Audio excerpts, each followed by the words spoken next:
Olá, estamos iniciando a nossa escola bíblica dominical e hoje dando sequência à série de estudo Sabedoria Divina para a Vida Cristã, Princípios de Sabedoria conforme o livro de Provérbios, escrito pelo rei Salomão, um homem considerado o mais sábio da história bíblica. Hoje nós vamos para a lição número 6, que tem como título A Sabedoria Preserva o Justo. Vamos fazer uma oração? Magnífico Deus Todo-Poderoso, a Ti rendemos graças e louvores, adoramos e glorificamos a Ti neste momento, pedindo que a nossa mente se abra para a Sua palavra. Traga-nos as Tuas instruções para que nós possamos assim crescer na fé e no conhecimento. É o que te pedimos em nome de Jesus Cristo. Amém.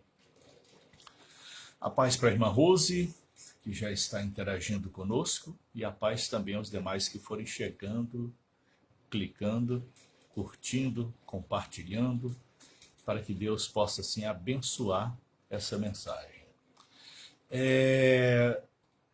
O título da lição número 6, A Sabedoria Preserva o Justo, que tem por objetivos dar ciência dos princípios imutáveis da doutrina cristã. Outro objetivo é destacar a diferença entre o justo e o ímpio e ensinar que precisamos compreender e praticar os mandamentos do Senhor. A verdade prática diz assim: o justo é preservado quando atenta com diligência para a sabedoria proveniente de Deus. O texto áureo, Provérbios 11, 14 diz: não havendo sábia direção, o povo cai, mas na multidão de conselheiros há segurança. E a leitura está em Provérbios capítulo 10, dos versículos 6 até o 12, que diz: sobre a cabeça do justo há bênçãos, mas na boca dos perversos mora a violência. A memória do justo é abençoada, mas o nome dos perversos cai em podridão. O sábio de coração aceita os mandamentos, mas o insensato de lábios vem a arruinar-se. Quem anda em integridade anda seguro, mas o que perverte os seus caminhos será conhecido. O que acena com os olhos traz desgosto, e o insensato de lábios vem a arruinar-se. A boca do justo é manancial de vida, mas na boca dos perversos mora a violência. O ódio excita contendas, mas o amor cobre todas as transgressões. Amém. O homem sempre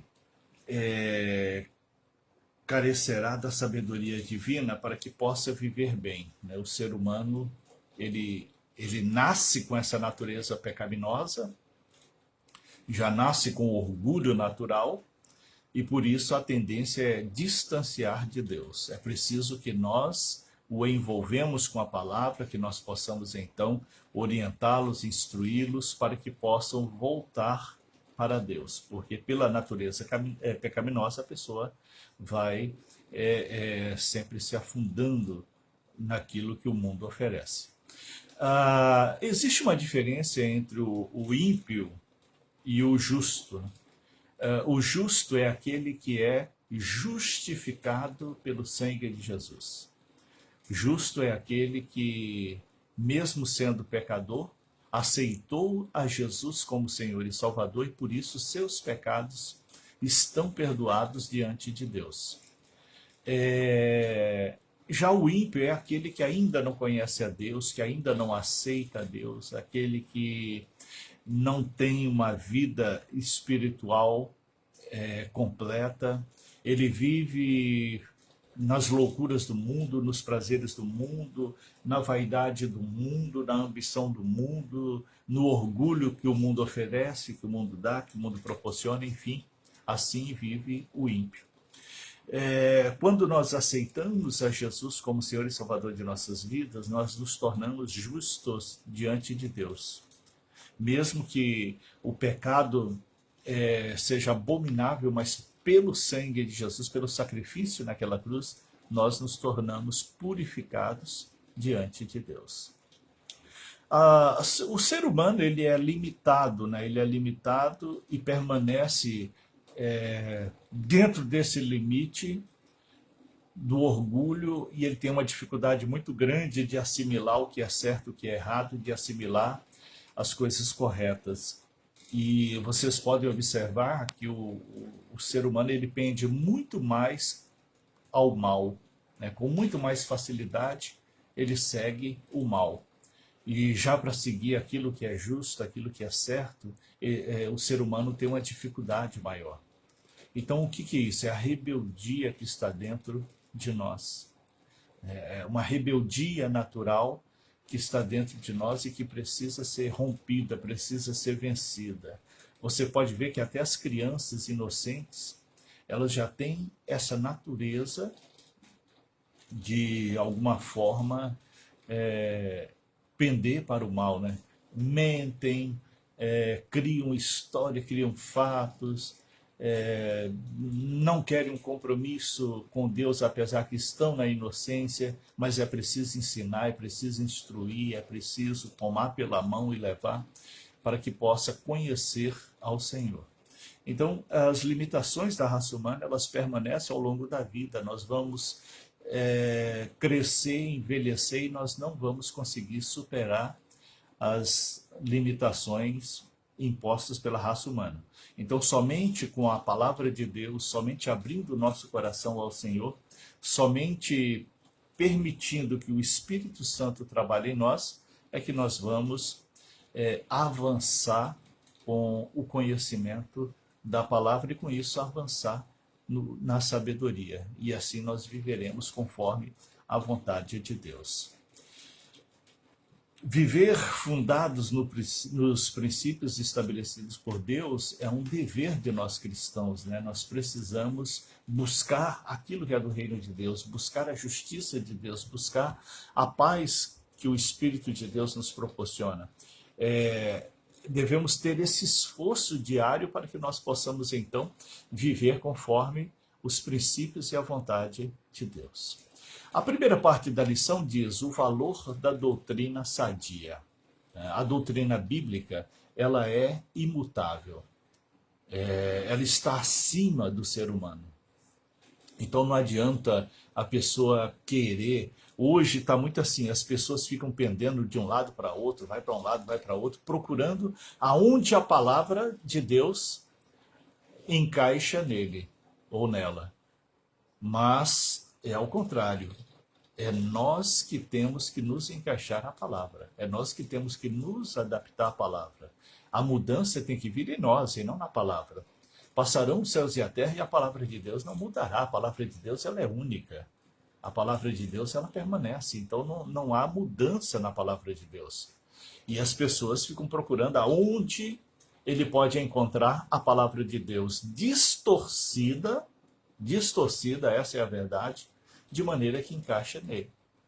E ele não quer essa mudança, não quer essa transformação. E com isso não sabe o que está perdendo, né? Por não experimentar a bondade de Deus, não sabe o que está perdendo.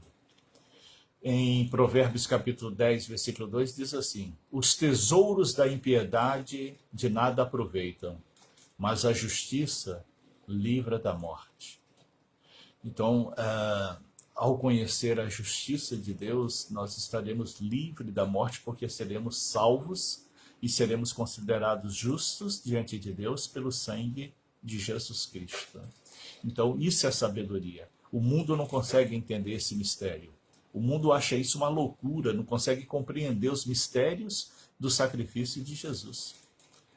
Não consegue entender os mistérios da salvação pela graça de Deus e pela fé. Não conseguem compreender e, por isso, não são privilegiados com o reino de Deus. O valor da doutrina sadia, o ensino no lar. A educação dos filhos é uma obrigação dos pais. Os pais modernos hoje estão transferindo para a escola a educação secular dos filhos, e por isso os filhos só estão aprendendo o que não presta, e estão transferindo para a igreja a educação religiosa. A igreja tem esse dever e tem essa obrigação. Mas se dentro de casa os pais não cobrarem dos filhos uma rotina de estudo da palavra, não cobrarem dos filhos uma rotina de ensino da palavra, eles crescerão sem o conhecimento. Eles crescerão sem base. Eles não aprenderão. E você tem que ensinar seus filhos a viver experiência com Deus.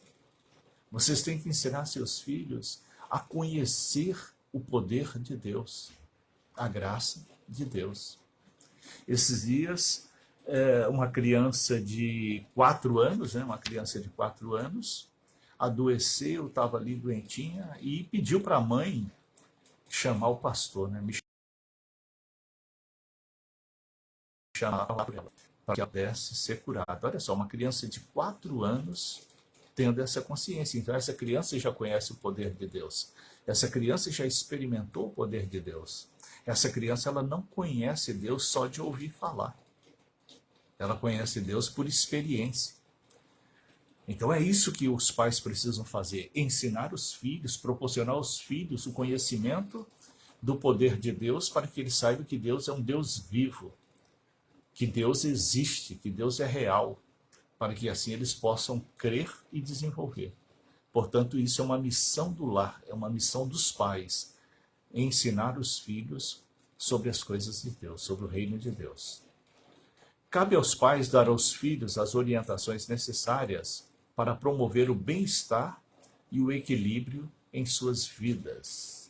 Isso é importante também porque quando os pais instruem os filhos vão viver bem. Lá onde eles estiverem, na vida secular, na escola, no mundo, na casa de um parente, na casa de um amigo, onde eles estiverem, eles terão um comportamento cristão. Eu fico vendo assim, algumas crianças chegam em público, às vezes na igreja, numa festa de aniversário, num lugar público, assim, fica fazendo os pais passarem vergonha. E por que isso acontece? Porque não são bem instruídas. A culpa não é delas, a culpa é dos pais, porque não instruiu bem, não deu uma boa educação para aquela criança, e aí aquela criança chega no lugar público e fica fazendo vexame. Acha que está em casa, acha que o mundo é a casa e cresce assim, pensando que o mundo é a casa. E aí vai padecer com o mundo até que possa se voltar para Deus e conhecer a verdade.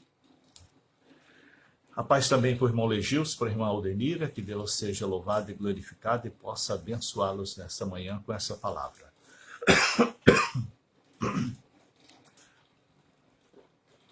Vamos lá, dando sequência. O valor da doutrina sadia, o ensino para a vida secular. O sábio escritor nos orienta o caminho da vida vitoriosa, recriminando os ganhos materiais de forma ilícita, incorreta e pecaminosa. Em Provérbios capítulo 10, versículo 2 diz: os tesouros da impiedade de nada aproveitam, mas a justiça livra da morte. Aquele que busca a justiça de Deus está livre da morte eterna. Não passará pela condenação eterna. Não será julgado com o mundo, mas o julgamento será o julgamento da cruz, inocente. Inocente em sacrifício a Deus. Amém? Portanto, para ter uma vida vitoriosa, não faça coisas erradas. Tem muitas pessoas que ficam até ricas, às vezes até milionários, de forma ilícita, de forma errada. Mas Deus não está nesse negócio. Deus não está nisso. Portanto, seja honesto e tenha o suficiente para viver. Se Deus te der o dom de administrar bem, você vai prosperar, você vai crescer. A prosperidade, ela está relacionada ao dom de administrar bem. Se você administra bem o que você ganha, o que você tem, você vai prosperar, você vai crescer economicamente e financeiro. Então, não precisa você agir com malícia, de forma ilícita, de forma incorreta, de forma pecaminosa, Não seja um corrupto, não passe as pessoas para trás, não engane as pessoas, não defraude a ninguém, seja honesto. E assim Deus vai te abençoar. E você vai dormir tranquilo, você vai ter paz no seu coração. Portanto, viva isso e ensine isso também aos seus filhos, para que eles possam ter uma vida secular honesta, uma vida secular justa, uma vida secular vitoriosa. O ensino para a preservação de valores. O nosso testemunho ele é muito importante para revelar os valores que nós temos. Não adianta você dizer eu sou isso, eu sou aquilo, eu sou bom nisso, eu sou bom aquilo, se as pessoas não virem essas qualidades na prática da sua vida. Portanto, você tem que ter uma vivência prática, de modo que as pessoas observem em você a grande mudança proporcionada por Deus. Você tem que levar uma vida certa para que as pessoas olhem para você e vejam que Deus transformou a sua vida, que houve uma mudança na sua vida. E para preservar esses valores, nós temos que viver conforme a palavra de Deus. Temos que ter uma vida disciplinada, uma vida reta. Temos que ter uma vida pautada pelo respeito, pela dignidade, pela honestidade, pela ética, pela moral, por tudo aquilo que é correto aos olhos de Deus. Em Provérbios capítulo 10, versículo 7, diz assim: a memória do justo é abençoada, mas o nome dos ímpios apodrecerá. Então, os ímpios, eles não terão herança de Deus. Os ímpios apodrecerão em sua eternidade, na sua maldade. Mas aquele que é justo, não, aquele que é justo vive em paz hoje e viverá em paz eternamente após a morte, porque Deus o tomará para si. A parte 2 da lição diz a diferença do justo e do ímpio. Salomão destaca a diferença da verdade sobre a mentira, do justo sobre o ímpio, do trabalhador sobre o preguiçoso e assim por diante. Então o livro de Provérbios ele é profundo, né? Ele é bem profundo, ele tem muitas instruções, muito conhecimento. E essa diferença entre o justo e o ímpio, entre o bom e o mal, nós conseguimos perceber se nós tivermos sabedoria. Eu fico vendo assim o mundo, né? Toma pessoas para si como ídolos, toma pessoa para você como mitos, toma pessoa para si como referência, e você analisa a vida daquela pessoa, está totalmente fora do Evangelho. Você analisa a vida daquela pessoa, é uma vida perversa, é uma vida má, é uma vida de conduta imprópria, de conduta ilícita. É uma vida de conduta vergonhosa. Portanto, a nossa inspiração deve ser no Deus Altíssimo e Soberano e no seu Filho Jesus Cristo. E você vai ter essa inspiração através do Espírito Santo quando você buscar de todo o coração, quando você buscar de toda intensidade. Uma outra diferença do justo e do ímpio está nos lábios, os lábios do sábio e os lábios do ímpio. Provérbios 10, 11 diz: a boca do justo é manancial de vida, mas a violência cobre a boca dos ímpios. Da mesma boca pode sair bênção, como também pode sair maldição. Da mesma boca pode sair verdades, como pode sair mentiras. Por isso nós precisamos ter sabedoria de Deus para falar com prudência, para agir com prudência.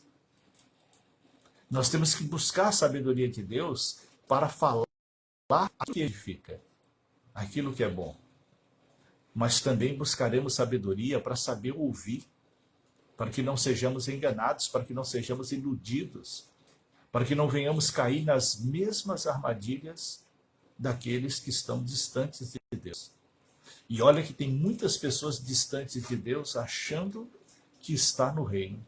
Alguns até pregando, ministrando, alguns até sendo reconhecidos como grandes lideranças, mas, no entanto, o comportamento está muito longe do Evangelho. O comportamento está muito longe de Deus. Então tome cuidado para que não seja envolvido pelo engano em todas as situações da vida. A diferença do justo e do ímpio, portanto, está também no proceder e no falar.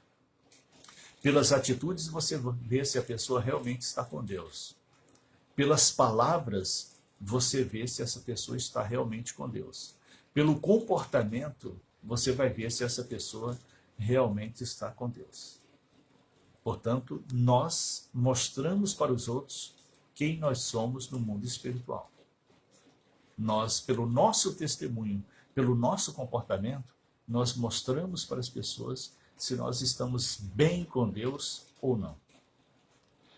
A diferença do justo e do ímpio é a bênção do justo e a recompensa dos ímpios.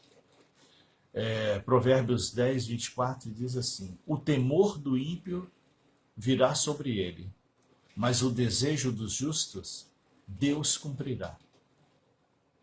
O ímpio, ele tem prazer em fazer o mal. Ele tem prazer na morte, ele tem prazer na violência, ele tem prazer nas palavras torpes, ele tem prazer na contenda, no conflito, na confusão, ele tem prazer em todo tipo de maldade. O pensamento dele já maquina o mal. O pensamento dele já é pervertido por natureza. Então, o ímpio, ele sempre estará buscando fazer o mal, sempre buscando aquilo que não é certo, aquilo que não é correto. E nós devemos fugir disso. Devemos fugir. Já os justos, Deus tem prazer em abençoá-los. O justo, Deus tem prazer em mostrar a verdade, em honrar. Deus tem prazer em fazer com que eles possam edificar e frutificar. A diferença do justo e do ímpio, a esperança dos justos e a frustração dos ímpios. Provérbios 10, 28 diz: a esperança dos justos é alegria, mas a expectação dos ímpios perecerá. Os ímpios fracassam e se abalam, morrendo com eles sua esperança. Então, os justos vivem abundantemente. Os justos vivem para sempre. Os justos terão vida eterna. Os justos vivem intensamente agora e viverão eternamente. Portanto, devemos buscar a justiça de Deus, buscar a retidão, buscar aquilo que é bom. Temos que mudar a nossa vida. Não existe cristianismo sem mudança de vida. Não existe cristianismo sem mudança de vida. Se continuar nas mesmas práticas, fazendo as mesmas coisas, não se converteu. Ainda está com o mundo. É preciso mudança de vida, mudança constante, a mudança diária. Nós envelhecemos aprendendo. Envelhecemos nos corrigindo. Isso é cristianismo. É uma mudança após a outra. Uma mudança constante. Você nunca vai se dar por satisfeito de que você está bom. Você nunca vai se dar por satisfeito que você está correto. Você buscará sempre aperfeiçoar, buscará sempre uma mudança para melhor. Você sempre estará percebendo que você pode melhorar. Você sempre estará percebendo que você pode ter uma grande transformação. Isso é ser cristão. A parte 3 da lição tem como tema 3 lições vitais da sabedoria. 3 lições de vida para a sabedoria. Vamos lá, a primeira, praticando a honestidade. Ser honesto não tem gente que acha que ser honesto é menosprezo. Tem gente que acha que ser honesto é ser um bobo, é ser um tolo. Ser honesto é uma sabedoria para a vida.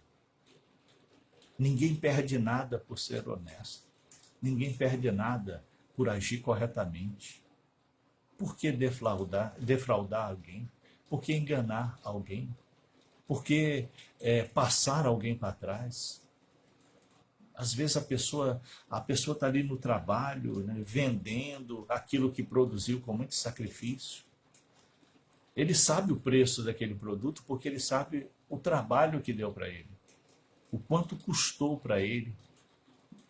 E às vezes a pessoa quer ditar regra de mercado na compra, a pessoa quer estabelecer como comprar, e por isso nós precisamos ter cuidado para que nós não venhamos explorar o nosso semelhante, explorar as pessoas, mas nós devemos ter o cuidado para ser honestos, para ter uma vida honesta, para ter uma vida reta, para ter uma vida diante de Deus.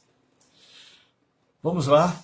Então, o primeiro princípio é honestidade. Provérbios 11, capítulo 1, diz assim: balança enganosa é abominável para o Senhor, mas o peso justo é o seu prazer.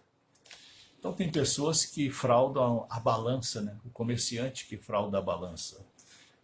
Várias balanças são fraudadas. Você vai lá comprar 1 quilo, na verdade você não traz 1 quilo, você traz 900 gramas. Então ficou 100 gramas lá, você pagou 100 gramas e não trouxe. E isso não é só o comerciante, mas o prestador de serviço, o comprador injusto. Então, em tudo, nós somos fraudados nessa vida, só que nós não podemos vingar com o mesmo preço, vingar com a mesma moeda, vingar com a mesma prática. Pelo contrário, o cristão ele não pode ter maldade no coração, o cristão não pode ter injustiça no coração, o cristão não pode viver de uma forma injusta, mas ele deve viver de uma forma reta.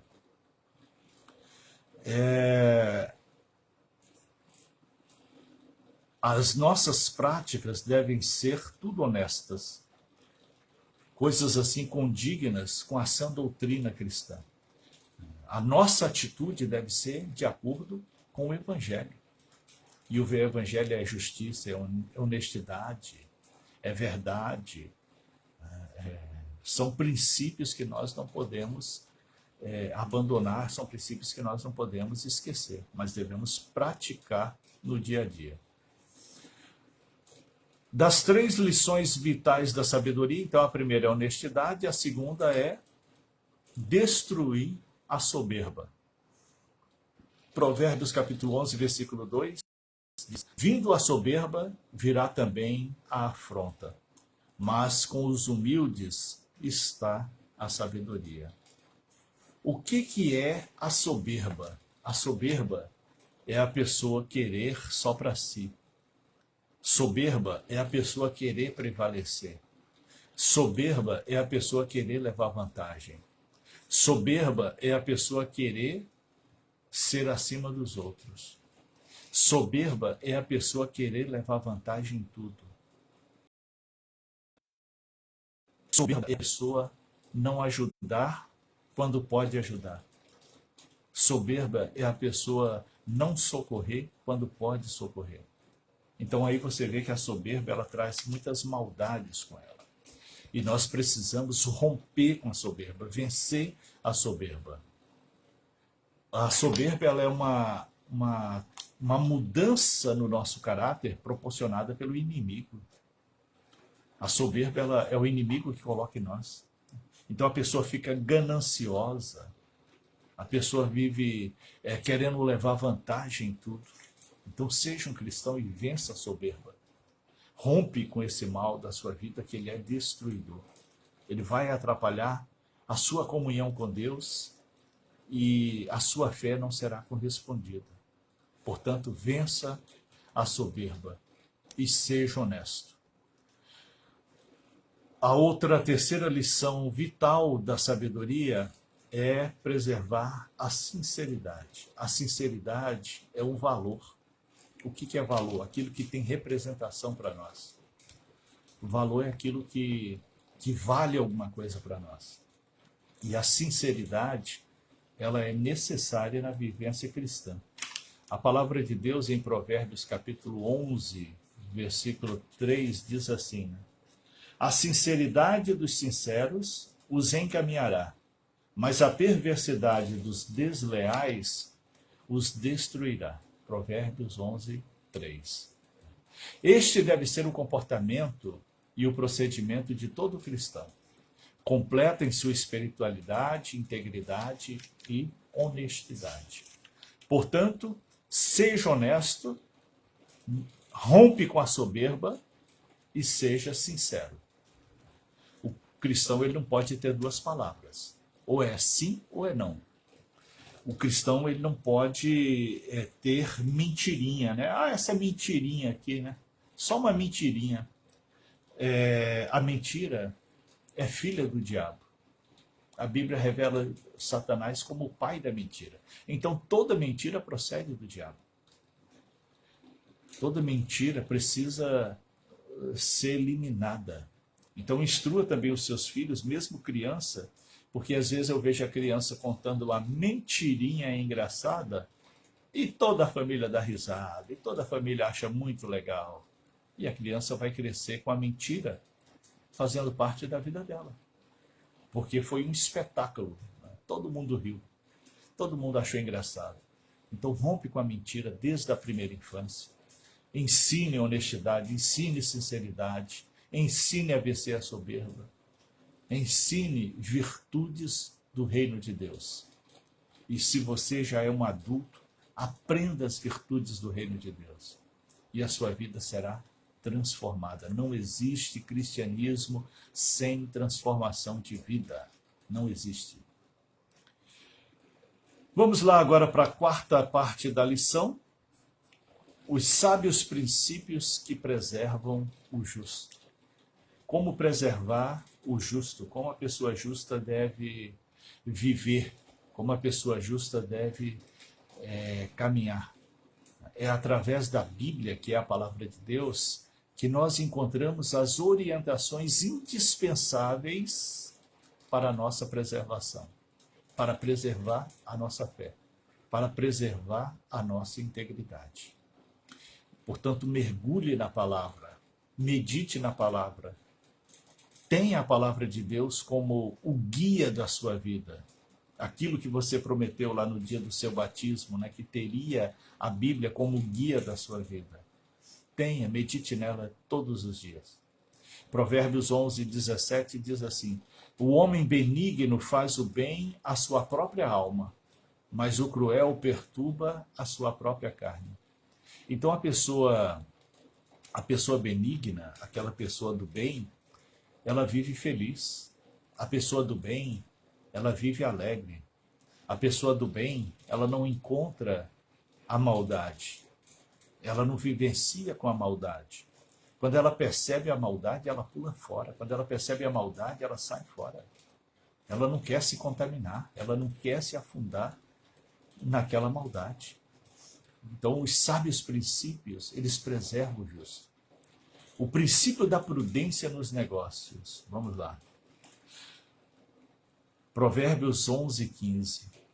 De certo sofrerá severamente aquele que fica por fiador do estranho, mas o que aborrece a fiança estará seguro. Hoje nós estamos vendo aí um Brasil em crise. A economia do nosso país não está nada boa.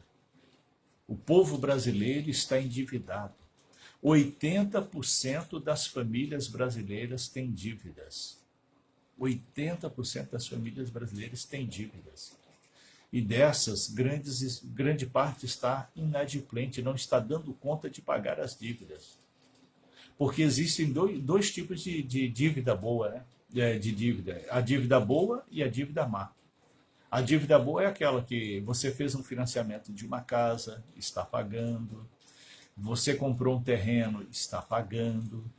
Então essa é uma dívida boa, porque você está adquirindo um patrimônio, está adquirindo o bem. Você comprou uma geladeira para sua casa e está pagando. Essa é uma dívida boa, que é uma dívida justa, uma dívida que vai te fazer crescer economicamente.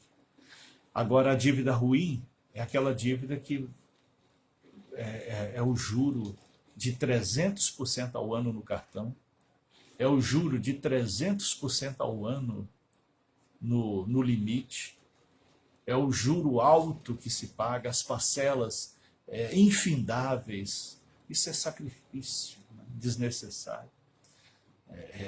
Isso é uma escravidão, a Bíblia chama isso de escravidão.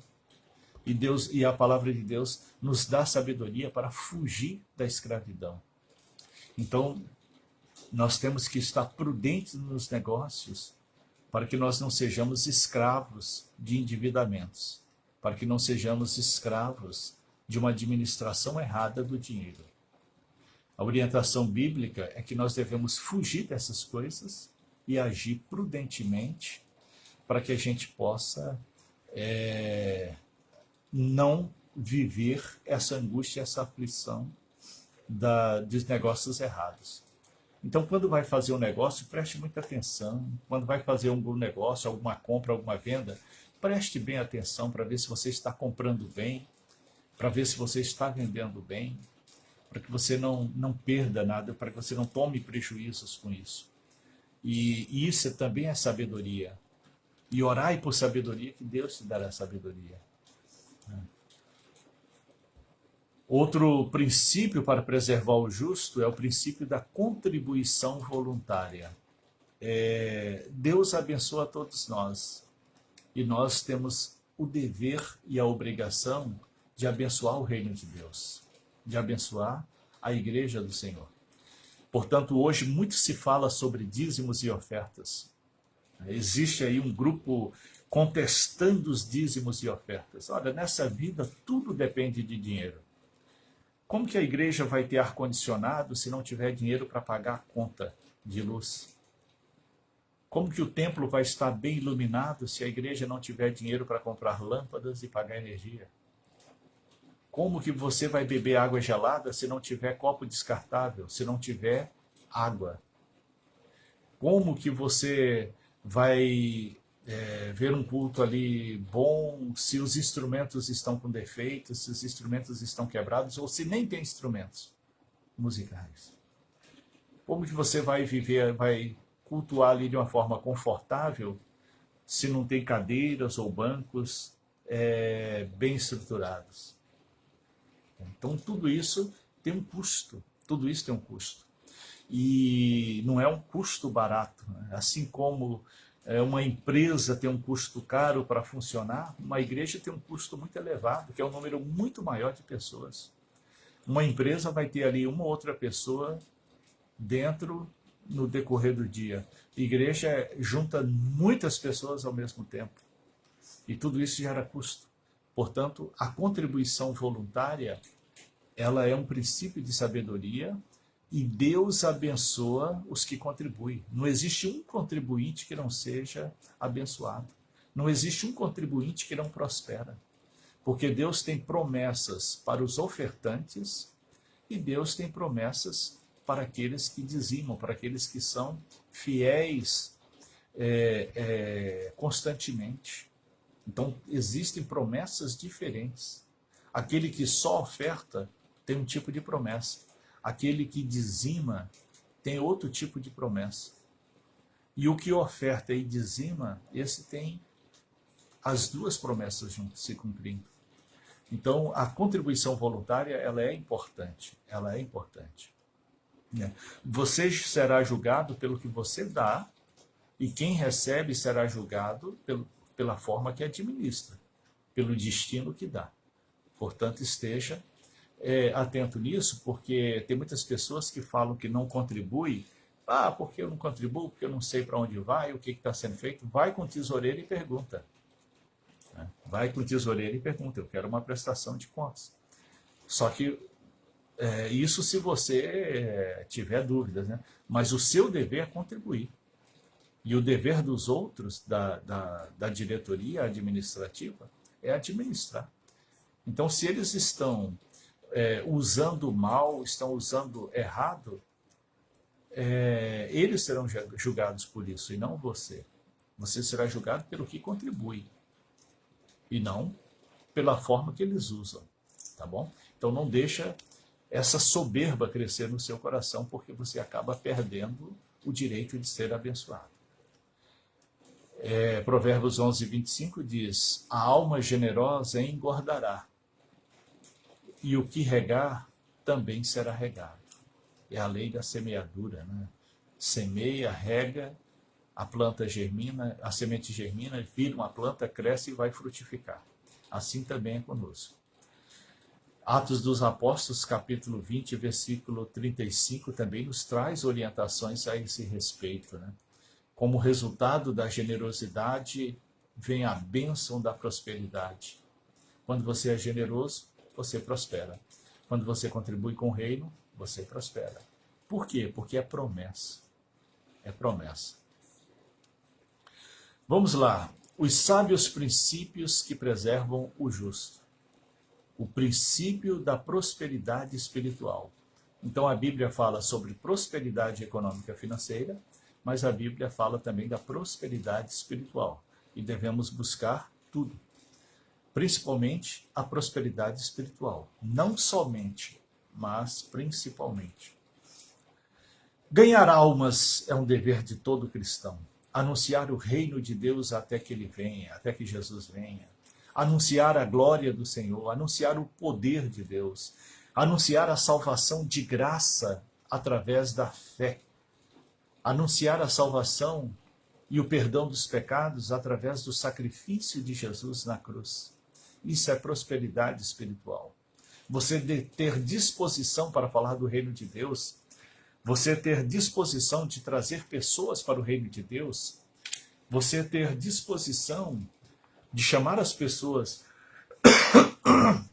para a presença de Deus, é um princípio de sabedoria. É um princípio que deve acompanhar a sua vida cristã. Desculpe aí pela tosse, mas de manhã, até a voz voltar ao normal, né? Demora um pouco. Provérbios capítulo 11, versículo 30. O fruto do justo é árvore de vida, e o que ganha almas, sábio é. Portanto, seja um ganhador de alma. Seja um ganhador de alma. Não se cale, anuncie o reino de Deus a todos. E se não ouvirem, você anunciou. E se não derem crédito, você anunciou. No dia do juízo final, ninguém será dado como inocente. No dia do juízo final, todos que estiverem lá tiveram acesso à palavra de Deus. Ou através da Bíblia, ou através dos profetas, ou através dos patriarcas, ou através das outras alianças que vieram aí anterior a isso. Mas Deus não julgará os inocentes. Os inocentes são aqueles que creem no Senhor Jesus e estão salvos e libertos pelo poder do sacrifício da cruz. O autor de Provérbio, ele considera a pessoa justa como uma árvore frutífera, uma árvore que dá muitos frutos. E o maior fruto que nós podemos dar em nossas vidas é ganhar almas para o reino de Deus. O maior fruto que nós podemos alcançar é ganhar almas para o reino de Deus.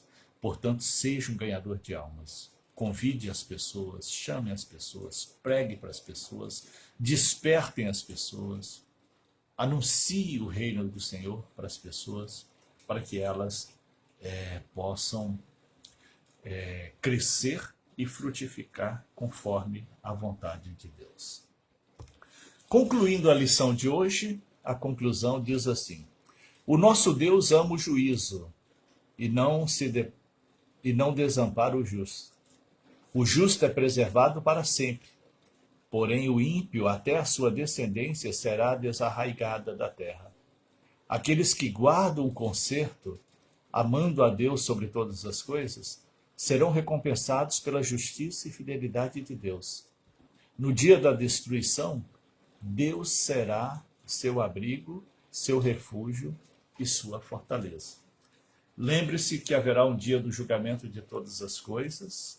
Lembra que nesse dia até os seus pensamentos serão lembrados, mas aquele que aceitou a Cristo, que aceitou a Jesus como Senhor e Salvador, não será envergonhado e não será condenado, mas será salvo pela graça, salvo para sempre pelo poder do sangue de Jesus.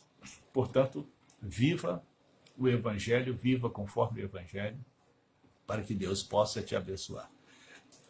Se você ainda não leu os Evangelhos, dê uma lida hoje, pelo menos no Sermão do Monte, né? Ou Sermão da Montanha, que ali está o resumo do Evangelho. Mateus 5, 6 e 7, e até um pedacinho do 8. É o Sermão da Montanha. Ali está as principais orientações para o viver cristão. As principais recomendações para viver cristão. Tá bom? Que Deus assim possa abençoá-lo grandemente, que essas palavras possam fortalecer a sua fé e desenvolver a sua fé, e que o nome do Senhor seja louvado e glorificado na sua vida. Amém? Deus Todo-Poderoso, a Ti rendemos graças e louvores. Neste momento queremos Te agradecer por esta aula, por estas palavras, por esses ensinamentos. Queremos que tudo isso continue vivo em nossa mente para que sejamos praticantes da Sua palavra. Ensina-nos a viver em sabedoria, porque o sábio vive bem. Ensina-nos a viver em sabedoria, porque o sábio sofre menos. Ensina-nos a viver em sabedoria, porque o sábio vive próximo de Ti, Senhor. Por isso, dai-nos sabedoria, em nome de Jesus Cristo. Amém. Deus seja louvado na vida de cada um e que a paz seja com todos.